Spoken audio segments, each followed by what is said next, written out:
Con ustedes, Deporte Manía. Manía por el deporte. Estamos en contacto con el presidente del Sindicato de Futbolistas Profesionales, Carlos Soto. Un saludo cordial, Carlos, desde la radio femenina aquí en Concepción para conocer novedades justamente de lo ya planteado a la hora de señalar que estás con nosotros. Un saludo, Carlos. Igualmente, a disposición. Dele nomás con las preguntas. Batería de preguntas. Como buen defensa que eres, vamos tirando para adelante nomás. ¿Ah? Sí, nada más. Sí. De punta.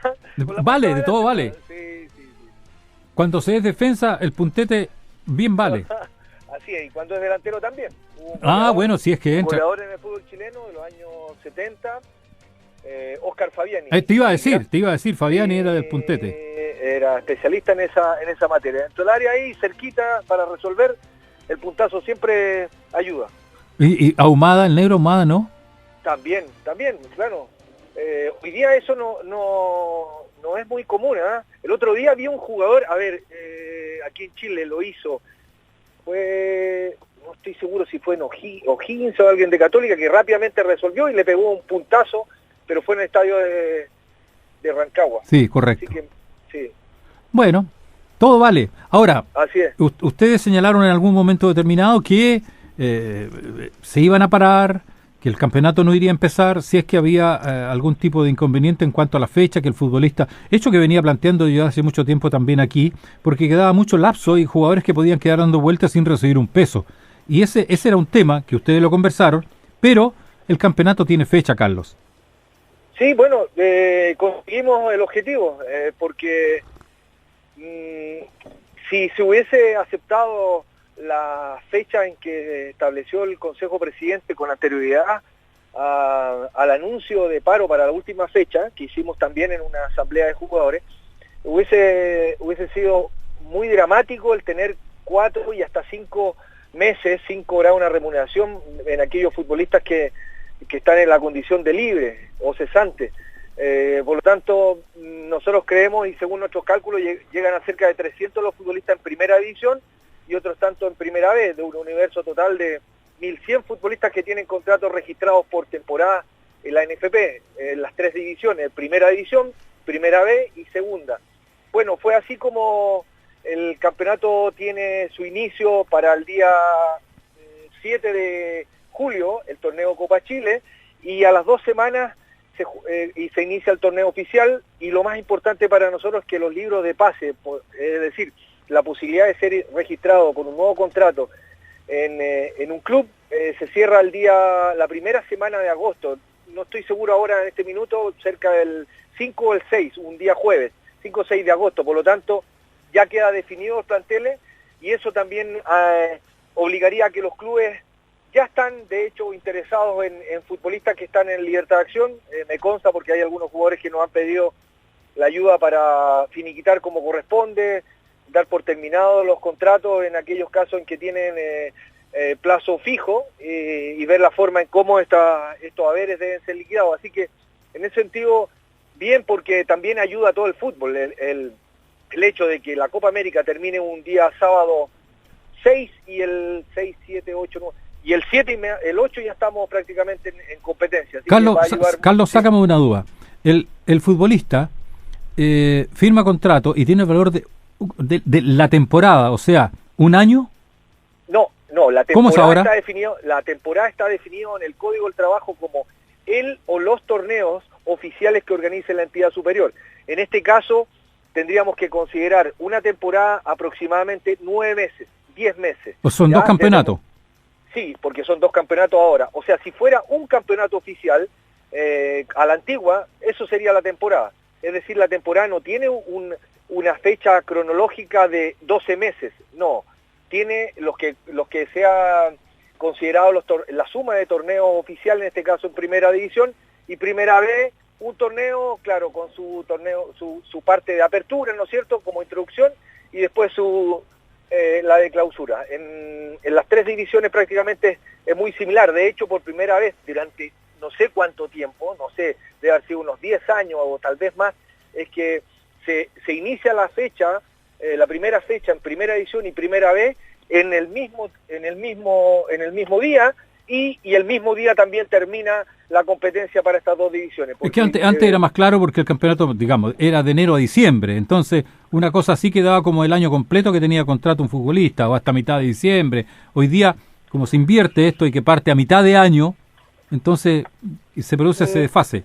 Sí, ahora, nunca, para decir, nunca un contrato en realidad con anterioridad tenía una duración de 12 meses, porque nadie en el mundo juega 12 meses. Sí, claro. Nadie, claro. O sea, para que la gente entienda que, claro, hay un mes de vacaciones, unos días de vacaciones, después, dependiendo de la fecha de contrato de cada uno, porque a lo mejor algunos tienen contrato por 3 años, 4 años, 2 años, que es la excepción en el Código del Trabajo. Solo los futbolistas tienen contrato a plazo fijo que va más allá de una temporada, puede durar hasta 5 años. Es el único trabajador en el país que tiene esta condición.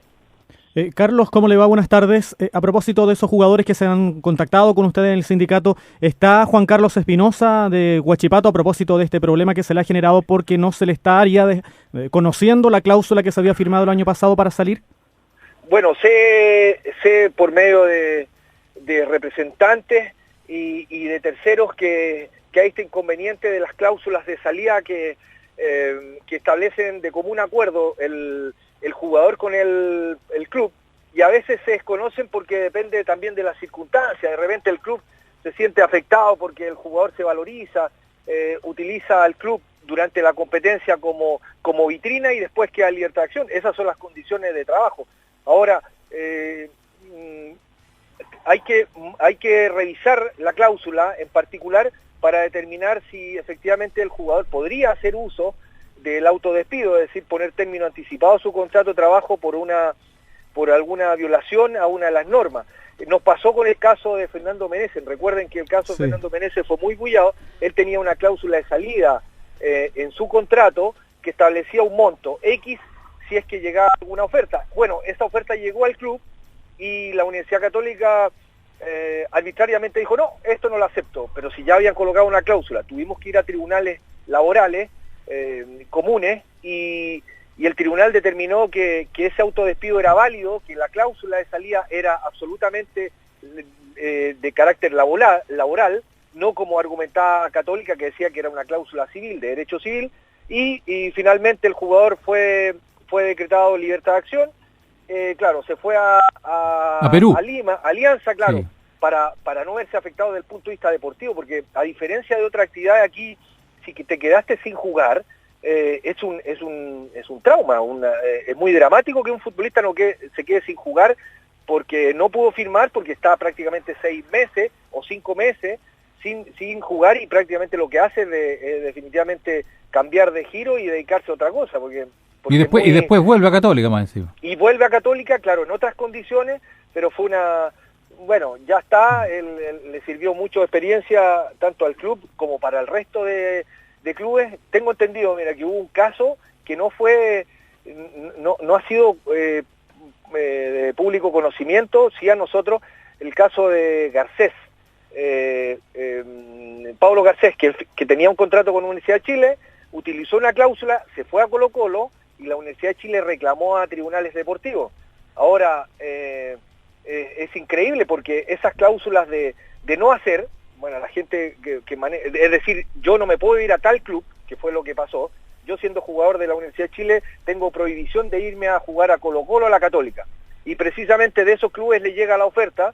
Es un impedimento absolutamente y atenta contra la libertad de trabajo. Por lo tanto, esa cláusula de no hacer, desde nuestra perspectiva, no es válida, y parece que se analizó nuestra opinión, es decir, pues, se van a meter en un lío porque prácticamente ustedes están haciendo uso de una legítima opción que tiene un jugador de salir y indemnizar económicamente al club, pero no es posible que se le limite porque es su eterno rival, no puede irse a ese club, es una arbitrariedad. En el caso entonces de Juan Carlos Espinosa hay que analizar la cláusula porque él podría acogerse también al autodespido. Sí, si es considerado una falta grave al contrato de trabajo, sí, perfectamente le pueden dar la atribución. Ahora, yo lo que considero importante es que los contratos están para respetarse, para ambas partes, ya sea para un futbolista, ya sea para un club. Y cuando hay dificultades, lo mejor es, bueno, llegar a un acuerdo, ya sea porque el club fue quien lo formó, quien lo ayudó, etcétera, y por otro lado el jugador rindió, se entregó al máximo, de tal manera que a veces, por un lado, puede que se vea que ganó el club, o por otro lado se ve que ganó el jugador, pero eso es parte de las normas y de las reglas del juego. ¿Hay algún caso, Carlos, que se pudiera comentar de club? Oye, perdón, se me acaba de ocurrir. Olvídate de la pregunta que te iba a hacer. ¿Qué antecedentes tienen y cómo manejan el caso Lota Schwager? Sabes que el caso Lota es, primero que cuando hace el reclamo, me parece, no tengo aquí a mano el reglamento, pero que es extemporáneo.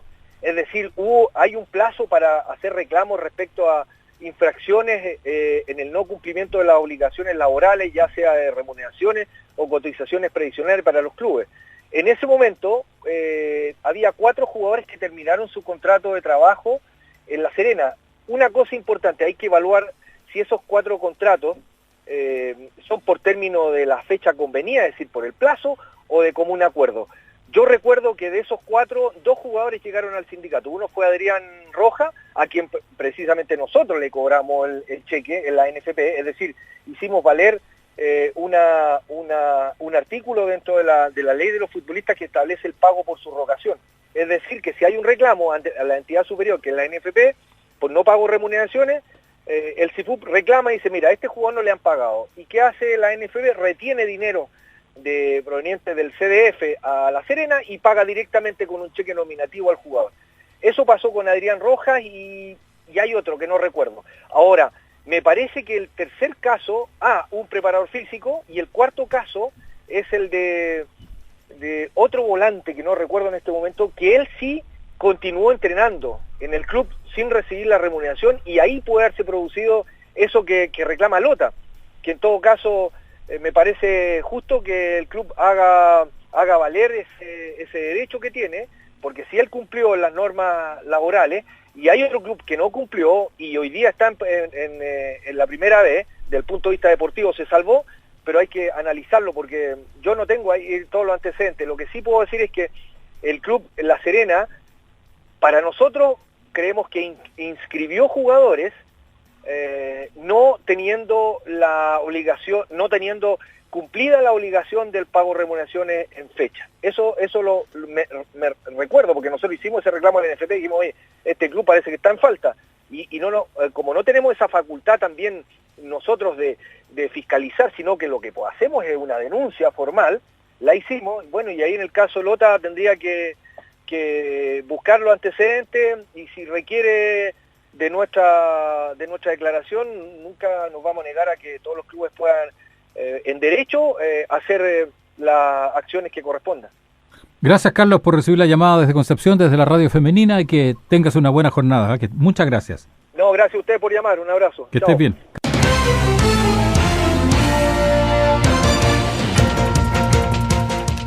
Deporte Manía es una producción de Femenina FM.